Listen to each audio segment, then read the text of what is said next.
Chapter 10 Halloween!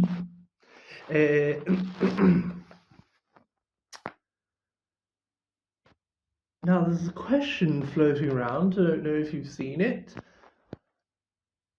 of a chicken and egg, wherein lies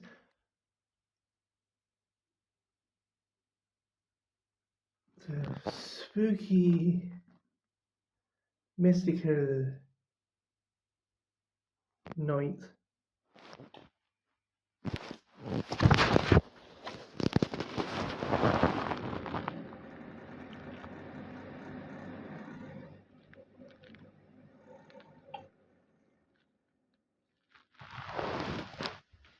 Of All Saints' Eve, and the terrible things that did happen on the 31st of October, caused by Voldemort. Chapter 10 Hallowe'en. Malfoy couldn't believe his eyes when he saw that Harry and Ron were still at Hogwarts the next day, looking tired but perfectly cheerful. Indeed, by next morning, Harry and Ron thought that meeting the three-headed dog had been an excellent adventure, and they were quite keen to have another. In the meantime, Harry filled Ron in about the package that seemed to have been moved from Gringotts to Hogwarts, and they spent a lot of time wondering what could possibly need such heavy protection. It's either really valuable or really dangerous, said Ron. Or both, said Harry. But as all they knew for sure about the mysterious object was that it was about 2 inches long. They didn't have much chance of guessing what it was without further clues. Neither Neville nor Hermione showed the slightest interest in what lay underneath the dog and the trapdoor.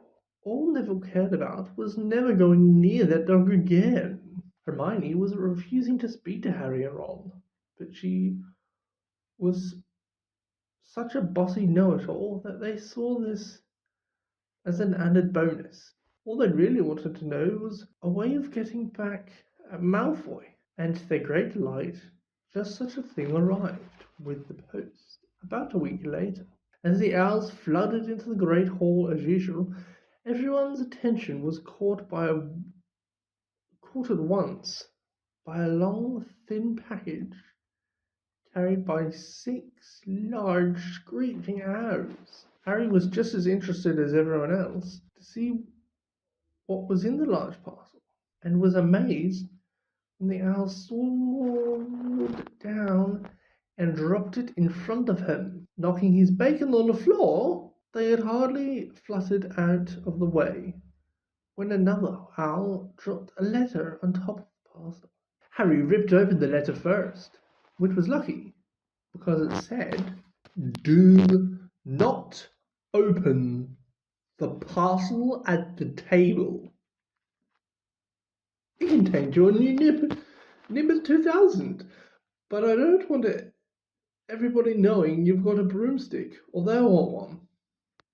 Oliver Wood will meet you tonight on the Quidditch pitch at 7 o'clock for your first training session.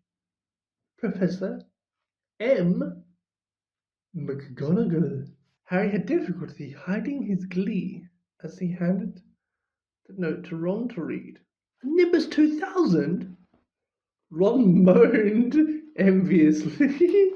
"I never even touched one." They left the hall quickly, wanting to unwrap the broomstick in private before their first lesson. But halfway across the entrance hall, they found the way upstairs barred by Crabbe and Goyle. Malfoy seized the package from Harry and felt it. "That's a broomstick," he said, throwing it back to Harry with a mixture of jealousy and spite on his face. "You'll be for it this time, Potter." Virtues aren't allowed them. Ron couldn't resist it. Not any old broomstick, he said. What did you say you've got at home, Malfoy? A Comet 260? Ron grinned at Harry. Comets look flashy, but they're really not the same league as the Nimbus. What would you know about it, Weasley? You couldn't afford half the handle. Malfoy snapped back. I suppose you and your brothers have to save up twig by twig. Before Ron could answer, Professor Flitwick peered at Malfoy's elbow. Not arguing, I heard, boys, he squeaked. Potter's been sent a broomstick, Professor, said Malfoy quickly. Yes, that's right, said Professor Flitwick, beaming at Harry. Professor McGonagall told me all about the special circumstances, Potter. And what model is it? A Nimbus 2000, sir, said Harry, fighting not to laugh at the look of horror on Malfoy's face. And it's really thanks to Malfoy that I've got it, he added, smothering their laughter at Malfoy's obvious rage and confusion. Well, it's true, Harry colted as they reached the top of the marble staircase. If he hadn't stolen Neville's Rembrel, I wouldn't be in the team. So I suppose you think that's a reward for breaking the rules? Came an angry voice from behind them. Hermione was stomping up the stairs, looking disapprovingly at the package in Harry's hand.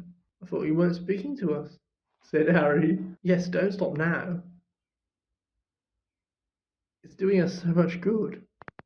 Hermione marched away with her nose in the air. Harry had a lot of trouble keeping his mind on his lessons that day. It kept wandering up to the dormitory where his new broomstick was, lying under his bed, or straying off to the Quidditch pitch, where he'd been learning to play that night. He bottled his dinner that evening without noticing that he was eating, and then rushed upstairs with Ron to unwrap the Nimbus 2000 at last.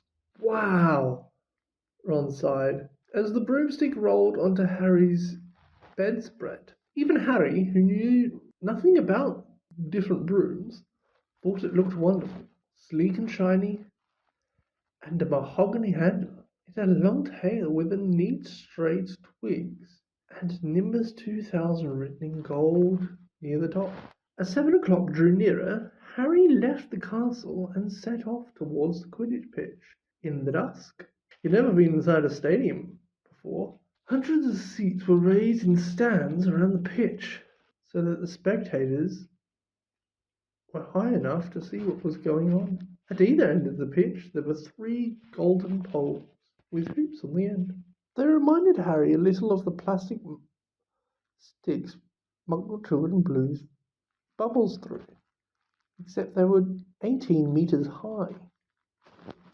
Too eager to fly again, to wait for Wood, Harry mounted his broomstick and kicked off the ground. What a feeling! He swooped in and out of the goalpost and then slowly pick. The Nimbus 2000 turned wherever he wanted at his lightest touch. Hey Potter, come down! Oliver Wood had arrived. He was carrying a large wooden crate under his arm. Harry landed next to it. Very nice, said Wood, his eyes glinting. I see what McGonagall meant. You really are a natural. I'm going to teach you the rules this evening. Then you'll be joining the team practice 3 times a week. He opened the crate. Inside were 4 different sized balls. Right, said Wood. Now, Quidditch is easy enough to understand, even if it's not too easy to play. There are 7 players on each side. 3 of them are called chasers. 3 chasers, Harry repeated, as Wood took out a bright red bowl about the size of a football. This ball is called the quaffle, said Wood. The chasers throw the quaffle to each other and try to get it through one of the hoops to score a goal. 10 points every time the quaffle goes through one of the hoops. Follow me? The chasers throw the quaffle and put it through the hoops to score, Harry recited. So that's sort of like basketball on broomsticks with 6 hoops, isn't it? What's basketball? Said Wood curiously. Never mind. Now there's a player on each side who's called the keeper. I'm keeper for Gryffindor. I'm gonna fly around our hoops and stop the other team from scoring. 3 chases, 1 keeper, said Harry, who was determined to remember it all. And they play with the quaffle. Okay, got that. So what are they for? He pointed at the 3 balls left inside the box. I'll show you now, said Wood. Take that. He handed Harry a small club, a bit like a rounder's bat. I'm going to show you what the bludgers do, Wood said. These do with the bludgers. He showed Harry 2 identical balls, jet black and slightly smaller than the red quaffle. Harry noticed that they seemed to be straining to escape the straps, holding them inside the box. Stand back, Wood warned Harry. He bent down and freed one of the bludgers. At once, the black ball rose high in the air and then pelted straight at Harry's face. Harry swung at it with the bat to stop it breaking his nose and sent it zigzagging away into the air. He zoomed around their heads and then shot at Wood, who dived on top of it and managed to pin it to the ground. See?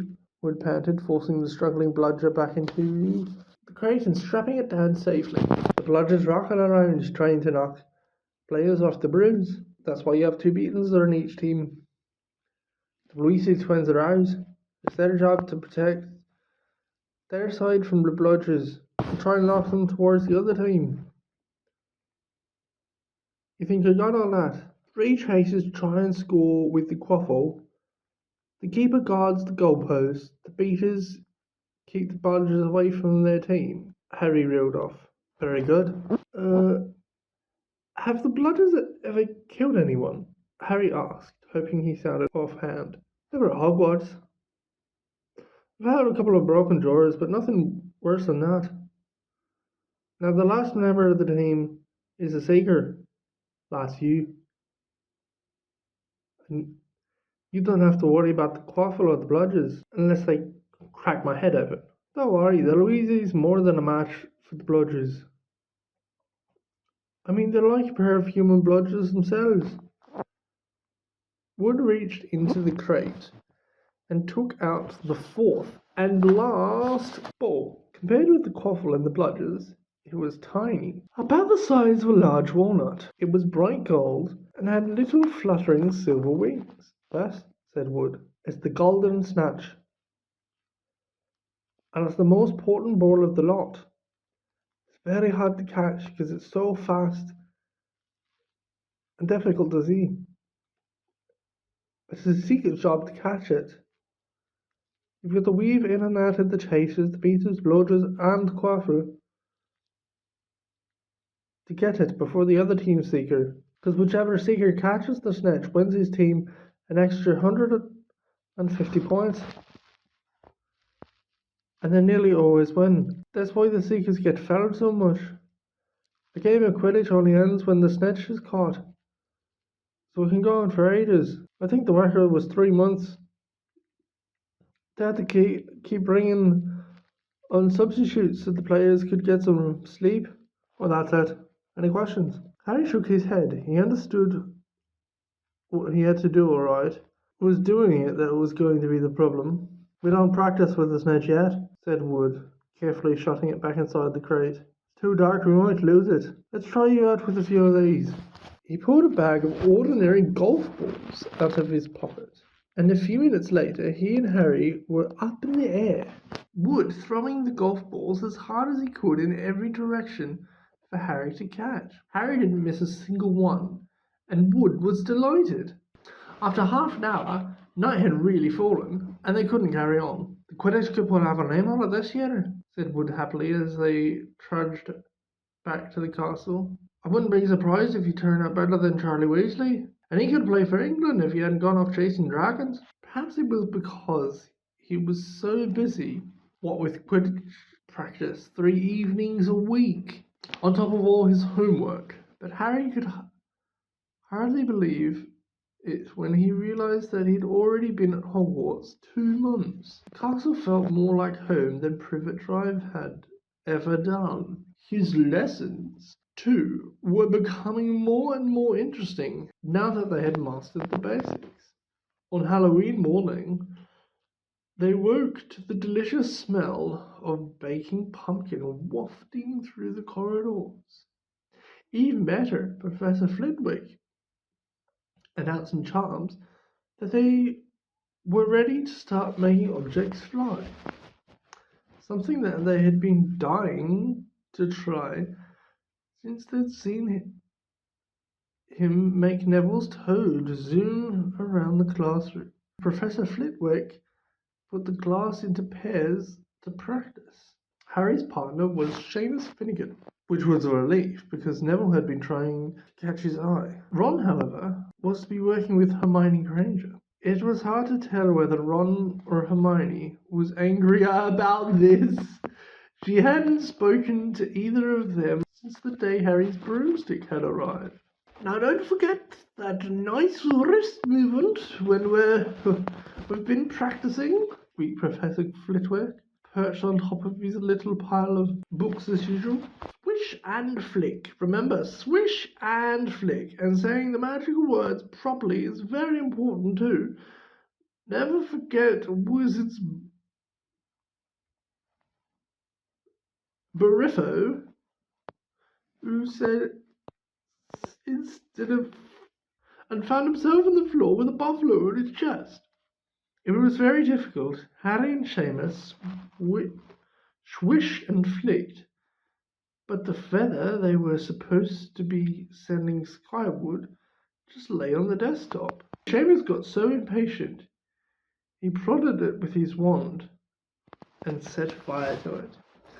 Harry had to put it out with his hat. Ron at the next table wasn't having much more luck. Wingardium Leviosa, he shouted, waving his arms like a windmill. You're saying it wrong, Harry heard Hermione snap. It's Wingardium Leviosa. Make the guard nice and long. You do it then, if you're so clever, Ron snarled. Hermione rolled up the sleeves, spoke up, flicked her wand, and said, Wingardium Leviosa. Their feather rose off the desk and hovered about a meter above their heads. Oh, well done! Cried Professor Flitwick, clapping. Everyone see here! Miss Granger's done it! Ron was in a very bad temper by the end of the class. It's no wonder no one can stand her, he said to Harry as they pushed their way into the crowded corridor. She's a nightmare, honestly. Someone knocked into Harry as they hurried past him. It was Hermione. Harry caught a glimpse of her face and was startled to see that she was in tears. I think she heard you. So, said Ron, but he looked a bit uncomfortable. She must have noticed she's got no friends. Hermione didn't turn up for the next class and wasn't seen all afternoon.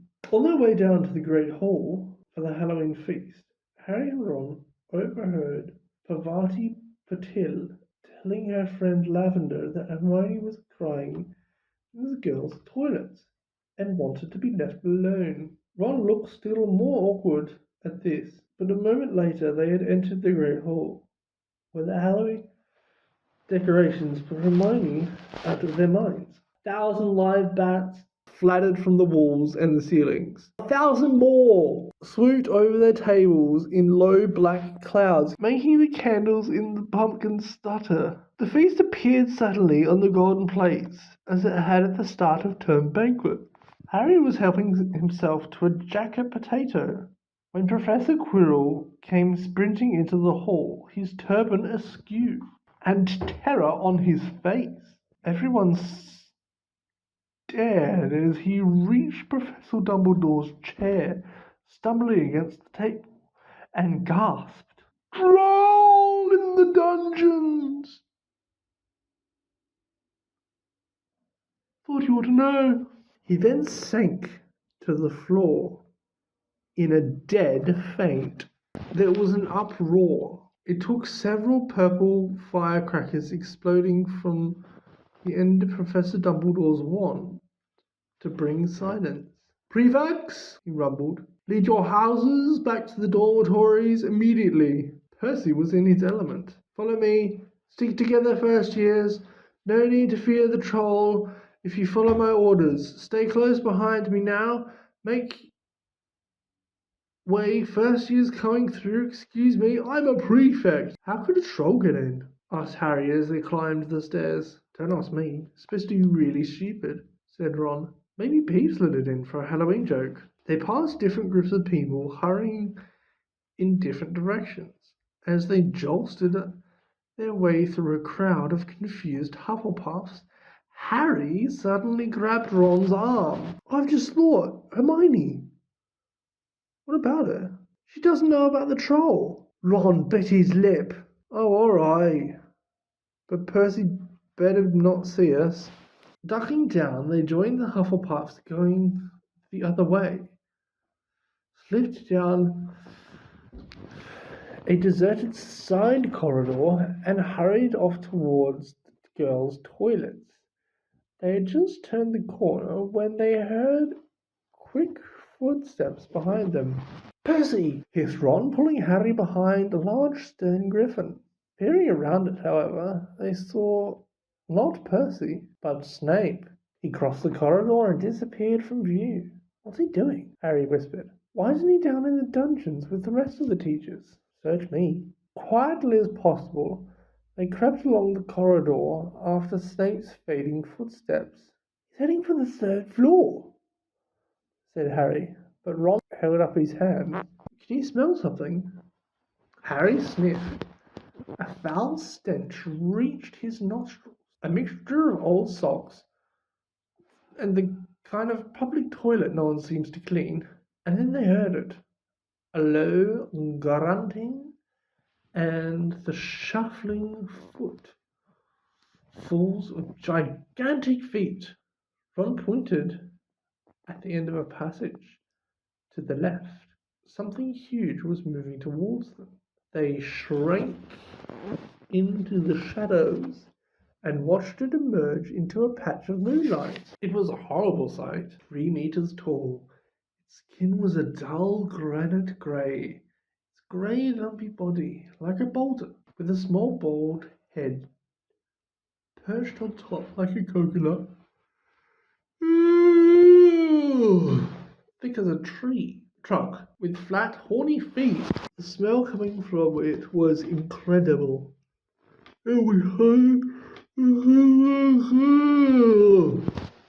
Along the floor, because its arms were so long. The troll stopped next to a doorway and peered inside.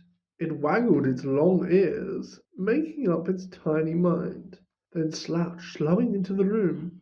The key's in the lock, Harry muttered. We could lock it in. Good idea, said Ron nervously. They edged towards the open door. Mouth shut. Play the show as a better girl. With one great leap, Harry managed to grab the key, slam the door, and lock it. Yes! Flushed with their victory, they started to run back to the passage. But as they reached the corner, they heard something that made their hearts stop. A high-pitched, petrified scream. Locked up. Oh no, said Ron, as pale as the bloody Baron. It's the girls' toilets, Harry gasped. Hermione! They said together. It was the last thing they wanted to do. But what choice did they have? Wheeling around, they sprinted back to the door and turned the key, fumbling in the peg. They ran inside. Hermione Granger was shrinking against the wall opposite, looking as if she was about to faint. The troll was advancing on her, knocking the sinks off the walls as it went. Confuse it, Harry said desperately to Ron, and seizing a tap, he threw it as hard as he could against the wall. The troll stopped less than a meter from Hermione. It lumbered around, blinking stupidly to see what had made the noise. Its mean little eyes saw Harry. It hesitated. Oi, pea-brain! Yelled Ron from the other side of the chamber, and he threw a metal pipe at it. The troll didn't even seem to notice the pipe hitting his shoulder, but it heard the yell and paused again, turning its ugly snout to Ron instead, giving Harry time to run round it. Come on, run, run! Yelled Harry at Hermione, trying to pull her towards the door. But she couldn't move. She was still, flat against the wall, her mouth open with terror. The shouting and the echoes seemed to be driving the troll berserk. It roared and started towards Ron, who was nearest and had no way to escape. Then Harry did something that was both brave and very stupid. He took a great running jump and managed to fasten his arms around the troll's neck from behind. The troll couldn't feel Harry hanging there, but even a troll will notice if you stick a long bit of wood up its nose. Harry's wand had still been in his hand when he jumped. It had gotten straight up one of the troll's nostrils. Howling with pain, the troll twisted and flailed its club, with Harry clinging on for dear life. Any second, the troll was going to rip him off and catch him in a terrible blow with the club. Hermione had sunk to the floor in fright. Ron pulled out his wand. Not knowing what he was going to do, he heard himself cry the first spell that came to his mind. Wingardium Leviosa! The club flew out of the troll's hand, rose high, high up into the air, turned suddenly over and dropped with a sickening crack on its owner's head, on the spot, and fell flat on its face, with a thud that made the whole room tremble. Harry got to his feet. He was shaking out of his breath. Ron was standing there with his wand still raised, staring at what he had done. It was Hermione who spoke first. Is it dead? I don't think so. I think it's just been knocked out. He bent down and pulled his wand out of the troll's nose. It was covered in what looked like lumpy grey glue. Ugh, troll bogies. He wiped it on the troll's trousers. Suddenly, slamming and loud footsteps made the three of them look up. They hadn't realized what a racket they had been making. But of course, someone downstairs must have heard the crashes and the troll's roars. A moment later, Professor McGonagall had come bursting into the room, closely followed by Snape, with Quirrell bringing up the rear. Quirrell took one look at the troll, let out a faint whimper, and sat down quickly on the toilet, clutching his heart. Snape bent over the troll. Professor McGonagall was looking at Ron and Harry. Harry had never seen her look so angry. Her lips were white. Hopes of winning 50 points for Gryffindor faded quickly from Harry's mind. What on earth were you thinking of? Said Professor McGonagall, with cold fury in her voice. Harry looked at Ron, who was still standing there with his wand in the air. You're lucky you weren't killed. Why aren't you in your dormitory? Snape gave Harry a swift, piercing look. Harry looked at the floor. He wished Ron would put his wand down. Then a small voice came out of the shadows. Please, Professor McGonagall, they were looking for me. Miss Granger. Hermione had managed to get to her feet at last. I went looking for the troll because I thought I could deal with it on my own. You know, because I've read all about them. Ron dropped his wand. Hermione Granger telling a downright lie to a teacher? If they hadn't found me, I'd be dead now. Harry stuck his wand up its nose, and Ron knocked it out with its own club. They didn't have time to fetch anyone. It was about to finish me off when they arrived. Harry and Ron tried to look as though this story wasn't new to them. Well, in that case, said Professor McGonagall, staring at three of them. Miss Granger, you foolish girl. How could you think of tackling a mountain troll on your own? Hermione hung her head. Harry was speechless. Hermione was the last person to do anything against the rules, and there she was, pretending she had. To get them out of trouble, it was as if Snape had started handing out sweets.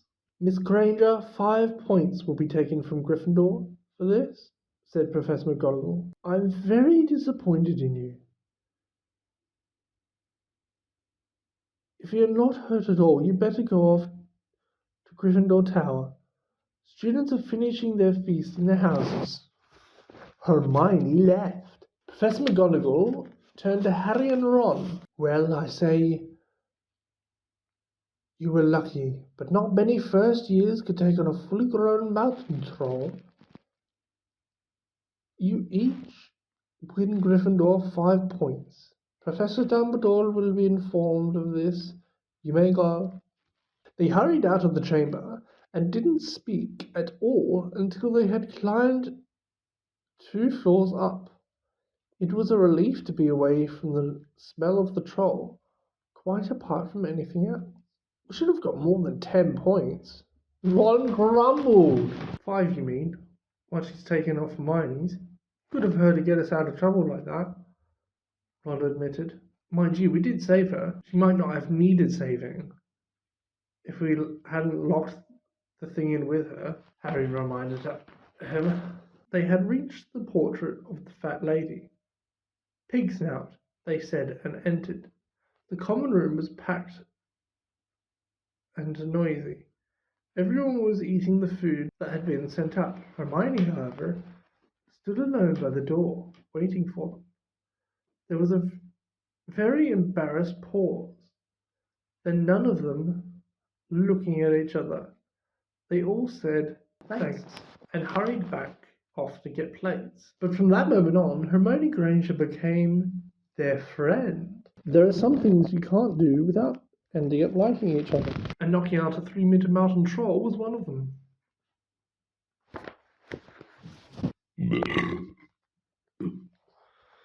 Oh dear.